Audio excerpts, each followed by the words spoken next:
You're listening to the ProcureTech podcast, your weekly show for all that's cooking in the digital procurement space. Yes, we've got the hottest startups, thought leadership, and conversation from visionary industry experts, and definitely no stiff corporate content. I'm your host, James Meads, procurement pro, digital nomad, and ProcureTech fanboy. And now, here's this week's show.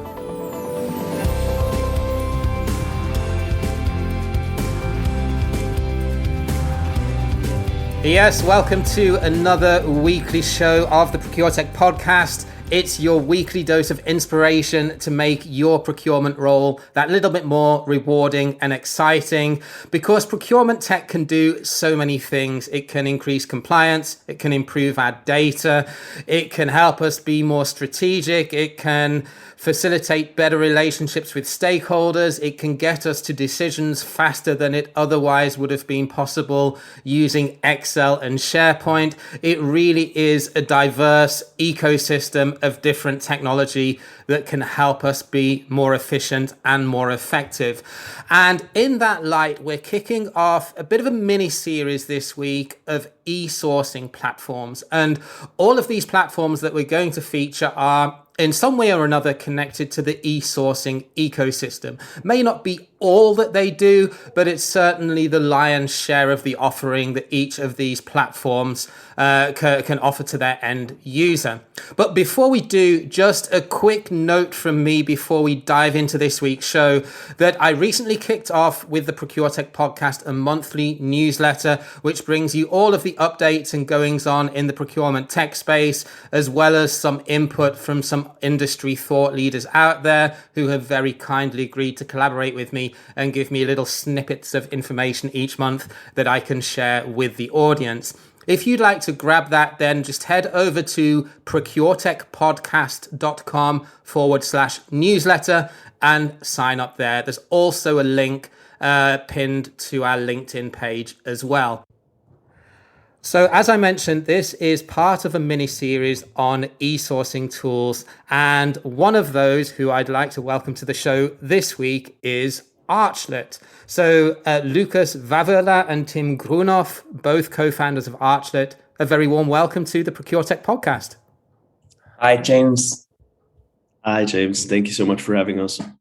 It's a pleasure. So you guys have grown pretty quickly from your inception back in 2019. So what is interesting is that you're actually a spin-off from a university in Zurich in Switzerland. Maybe just before we jump in, you can tell a little bit of the story behind that. Sure. Yeah, I'm glad to take you back to our inception. For that, as you said, we have to go back around 2.5 years from now. Actually, Lucas, Jacob, and I, we were studying together, and we were also working for student consultancy back then, which is called ETH Juniors. And during that time, we ran a lot of consulting projects. So we had like 30 to 40 consulting projects, mainly focusing on data science. Or one of our customers there was a big packaging company, and they reached out to us and told us, hey, look, we need someone to support us in our sourcing. So we're running these tenders. And we need someone or a team of a few data scientists or data analysts to help us with the analytics of the sourcing event. And we came in, learned in a very short time a lot about the topic, and also helped them and realized how still far behind the whole sourcing space in terms of digitization and especially adoption of these solutions is. And that's when we decided to spin off Archlet out of ETH, out of our project back there. Ever since, our journey has been quite a ride. So we're now obviously around 35 people in the team and are growing, have customers around the world. And it's been a really exciting last 2 years. So it almost happened by chance that they came to you and asked for help with sourcing, and that's kind of the story of procurement in general, because everyone that ends up in this profession, not everyone, but certainly the vast majority, kind of fall into it. You hit on a good point actually there when you said that a lot of companies are generally quite behind in digitization in the procurement space. So I think a good place to start, and this is the question that I'm asking everyone in this mini series, is why do you think that so many companies still use Excel and email and SharePoint for running RFX and sourcing events? Yeah, I think I take over this one. The question is obviously a very common one, and people ask us that all the time. And also, if I tell friends that I have a startup in procurement, they say, "Well, why do you do that? Because there are already 100 tools out there." And then I was like, "Yeah, well, but in the end, buyers still prefer using email and Excel." And I think the question or the answer to this question is actually quite simple. It's because it's often technology which is available simply does not provide users the flexibility to cope with these various different requirements they have across the different spend categories in a way they really feel comfortable. So the easiest way for them is, because everyone has a bit of knowledge of Excel, you know how to use Outlook. As soon you get uncomfortable in the tools, you go out and you start doing it offline. And I think that's in the end the reason why people prefer doing it by themselves versus staying in a structured workflow tool. And I think usability here is a big topic, but also flexibility of the systems is also a big topic, why they just, so to say, opt out and have this scattered process. Yeah, and I think, and I was actually going to ask this question a bit later, but I think it's a good time to jump into it now because, especially in sourcing, e-sourcing, some technologies have been around for a long time, but have kind of struggled with low adoption ever since. I'm specifically thinking about auction platforms. And this is why over the last 3 years, especially, a variety of startups have kind of been developing new approaches to solve problems to these very old challenges. And, these startups are rethinking procurement tools, as you hit on there, from the perspective of the user, rather than necessarily, having a big list of features or capabilities offered by the technology. And you guys have got an excellent graphic on your website that sort of walks through this in terms of procurement's digitalization journey. So maybe if you can, it's always difficult to explain a graphic on a podcast, but maybe if you could explain that as you go from level 1 to level 5 and where organizations typically have kind of got stuck in the past. Yeah, I think this graph is coming actually from the automotive industry because, as Tim mentioned, we all studied something mechanical engineering related, so robotics, data science. So there you have these 5 levels, where level 1 is you're driving your car as is, and level 5 is the car is driving completely autonomously. So we just thought, well, let's take this level 1 to level 5 analogy into sourcing and have kind of defined these levels for the different maturity of a procurement digitalization journey. And I think level 1 is, as you have explained in the beginning, James, it's just you use email and Excel for your sourcing, for the collection of the offers, but also then for the analysis of the offers. And then level 2 starts to get already, so you get support by tools. So you have an RFQ in place, an e-sourcing tool, which functions as a platform where your suppliers have an offer portal, for example, and kind of communicate via the platform, or also doing e-auctions. And then for us, everything after this level 2 starts to get more advanced. So we call level 3 sourcing optimization, which is also a term already in the industry for a long time, where you actually don't do the analysis of the bids and your strategy offline. You have it online in the system, and you can add in your constraints, create different sourcing scenarios, analyze the bids, do cost breakdowns, and all of that online in the tool, while you are still in the driving seat and you have limited support of the system, helping you to find the best possible sourcing strategy. While then for us, the next step we like to call guided sourcing, which is a big difference to autonomous sourcing, because guided sourcing means that you're still kind of in the driving seat, but the tool really supports you in finding outliers, and making your decision faster and better. So one specific example here would be that instead of you adding the constraints for your specific spend category, the tool already provides you suggestions how you could create your scenarios to get to your desired outcome faster with the desired results. And I think this is also level 4 for us. Guided sourcing is kind of our vision. We want to go there where the tool helps our users to decide better and faster. Well, then level 5, of course, is even more in the future, where it's all about complete autonomous sourcing. In the end, let's see if this ever happens, especially in very strategic areas, but definitely also, as in automotive, would be the final last step in this procurement digitalization journey. And you're right to differentiate between strategic and sort of tactical or operational sourcing, but that's kind of what companies like Fair Market are trying to do now, right? With things with tail spend.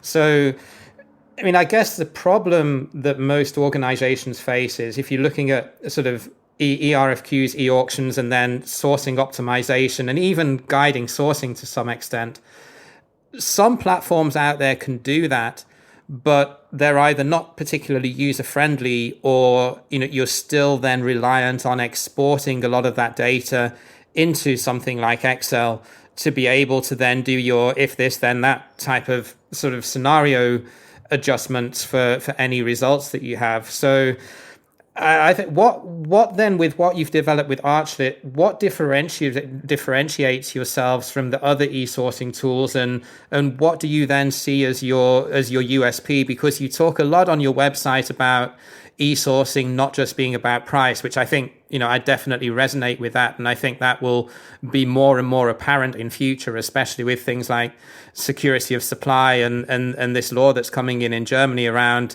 supply chain responsibility for big corporations. Mm-hmm.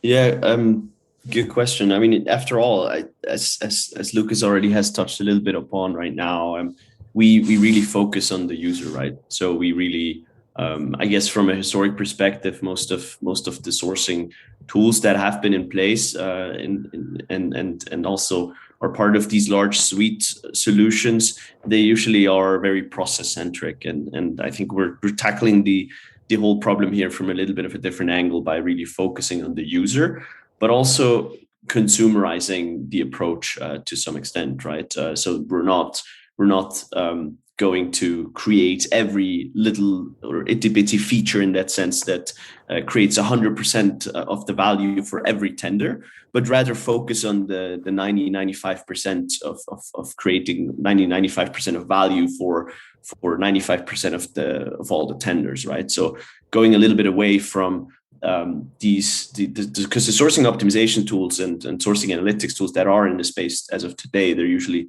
very, very complex and not really adopted across the organization. So by focusing on the user, we really want to tackle that and go more into the breadth of the organization. The other topic that you addressed, rightly so, I mean, the holistic decision, sourcing decision approach that we choose. So we also strongly believe that there's a lot of data sources in these companies. And we've talked to many companies and seen always the same pattern. Companies are using products or scores like EcoVadis or scores from Tealbook and many data providers. But when they do this, they usually do this on a maybe a little bit of a detached way to the specific sourcing event or the specific tender. So what we want to do is we want to empower buyers in that sense to really include all these decisions and make all these decisions in one platform by integrating with these providers. So we've integrated or we've partnered up very recently with EcoVadis and Tealbook and other data providers to make sure that we can let this data flow into the decision-making process to, after all, as you said, have things like sustainability and supply chain risks flow into the decision process so that you can make the trade-off as a buyer or as a category manager right away in the system as well. So one thing is really user first, focusing on usability, and the other thing is also creating a more holistic decision platform that is then obviously, by being a user first solution, adopted across the organization.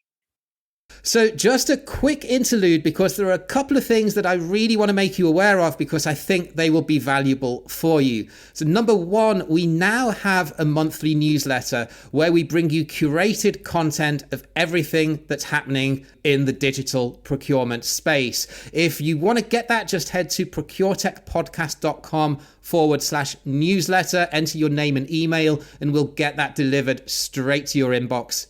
Number two, if you're a head of procurement or a center of excellence leader, and you're perhaps a little bit confused or overwhelmed with what's out there as best of breed digital procurement technology, especially if you're a mid-sized business, schedule a call with me. There's a link at the bottom of the show notes in this episode. Just hit that schedule a call link and we can have a quick chat to understand your challenges and what potential solutions out there may be suitable for your organization. And now let's get right back to this week's show.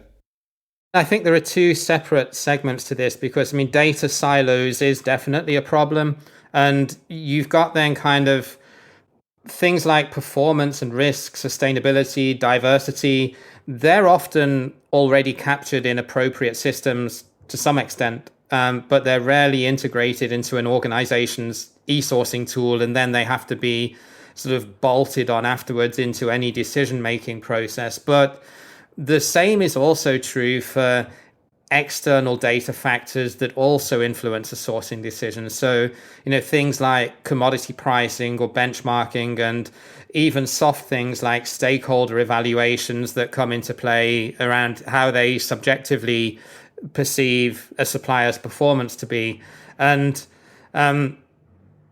you do have advanced sourcing software out there that can eliminate many of the challenges of running a sourcing event in Excel, but it doesn't necessarily bring all of these disjointed systems together. And I know you've worked hard on that, haven't you? So maybe just speak to me a little bit around what you think you can offer there that brings all that into one platform.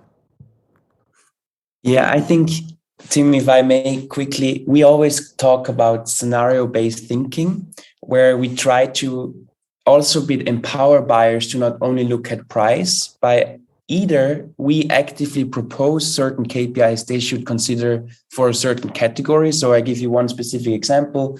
In packaging, next to price, what is a very easy thing to measure is, for example, the weight of the package, or also how much of recyclable material you have. So we actively give them inputs how they could make their decisions more holistic on a category level, which is information you get from suppliers, right? And then if you have information from external providers, it's actually even more relevant, because then you have additional know-how, which you usually don't get from your suppliers.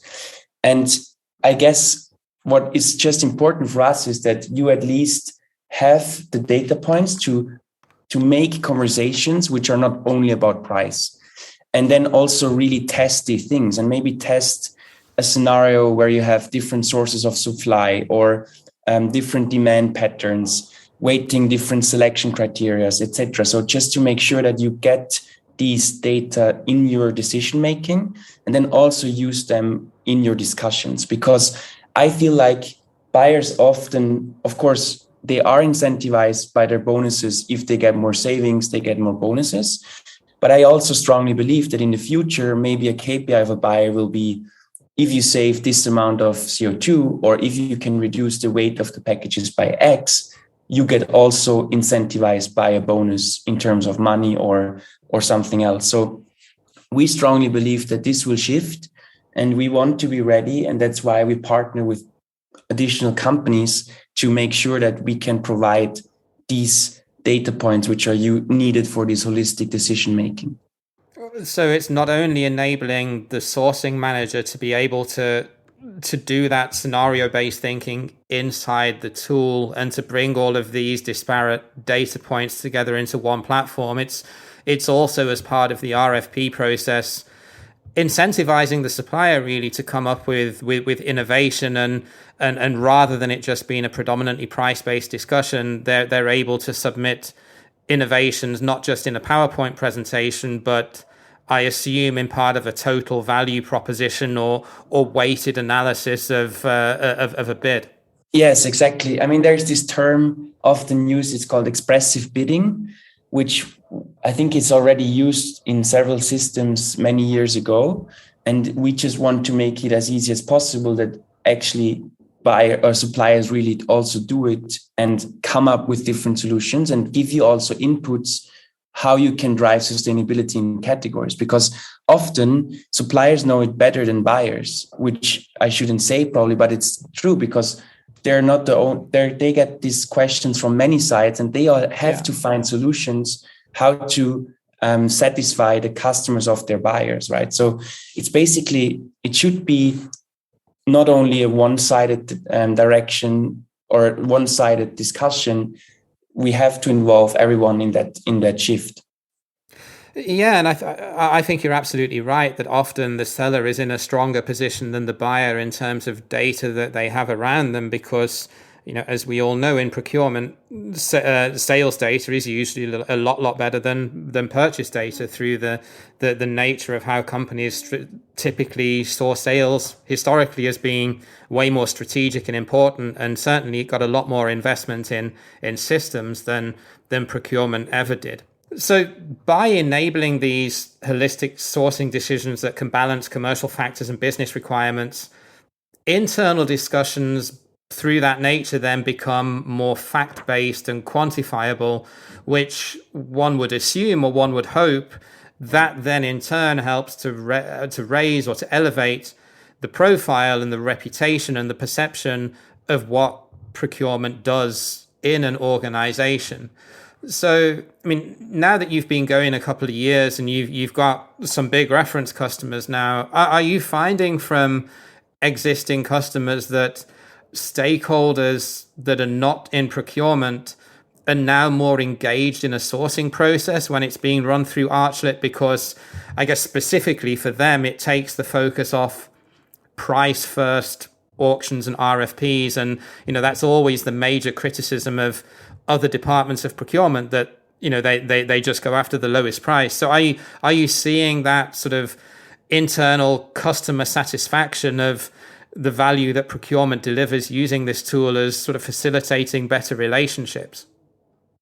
Yeah, I mean, I do have an example, and maybe Lucas, you have another one after. But so we have one customer, whereas currently they usually ran their sourcing event traditionally in Excel sheets.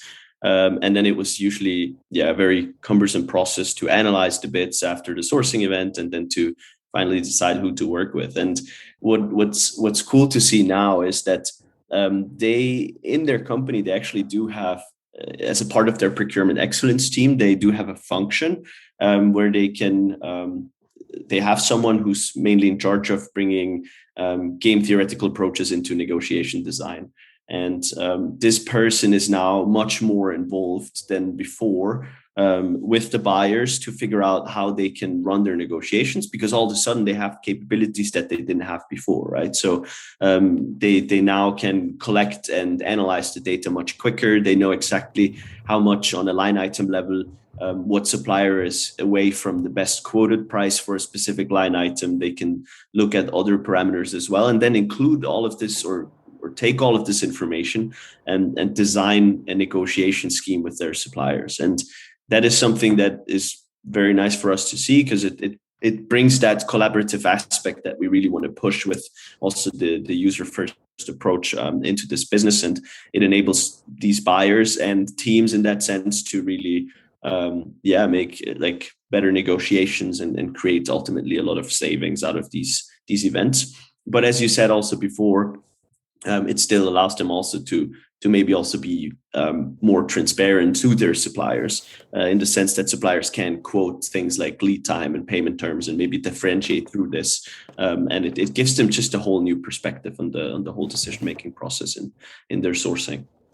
Yeah, thank you for that insight, Tim. That's and I think it just goes to show that data, I mean, I say it all the time, but data just drives good decisions. And taking back the example of Amazon or of Tinder, yes, Amazon is an e-commerce platform. Yes, Tinder is a dating app, but first and foremost, they make their money off of data, right? So, I mean, the logical conclusion to that is if you apply the same concept to procurement and what companies spend, the better data that you have around you, it's going to pay back multiple times for the investment in the technology. So yeah, that is a very, very valid point and great example too. James, maybe I have another one, which was just very recently. Tim, remember we had a meeting with the head of sustainability at one of our clients, and the lady joined because she wanted to define KPIs for categories, which can then be automatically calculated in our system again per scenario. So there is definitely a push of involving additional stakeholders in these processes, which of course has to be it has to be like this, because how could you otherwise make sure that this is really incorporated in the decision making if you just calculate them but nobody really cares about it? I think your point addressing here, James, is definitely valid. So I guess the final question that I have, gentlemen, is if anyone wants to learn more about this or maybe book a demo and learn a bit more about what Archlet can do, where is the best place that people can find you? So best would be to reach out to us via LinkedIn. Of course, Tim and me are not as active as we should be, but definitely we always check our messages there. But if you want to see a demo or get a more discreet conversation, just reach out via the website. There you can either book a demo directly, or we have also a contact form where you can basically tell us what you need or what you're looking for. And then we have a chat, and hopefully, of course, it's always a two-sided learning. So we're always eager to understand how you currently source and what could be better in potential. And I will link to all of those in the show notes. Lukas, Tim, it's been a pleasure talking to you. Thank you again for coming onto the show, and wish you all the best with your growth. Thanks, James. Thank you, James. We'll see you soon. It was a pleasure. Cheers. Great to see innovation in this space from Archlet, and indeed all of the other e-sourcing platforms that we're featuring in this mini series. Thank you again for listening to us. There are a lot of procurement podcasts out there right now, so I'm very grateful that you've chosen to insert us into your earballs today. Don't forget to subscribe to us where you listen to your podcasts the most regularly. And until next week, take care and speak to you soon. Bye-bye.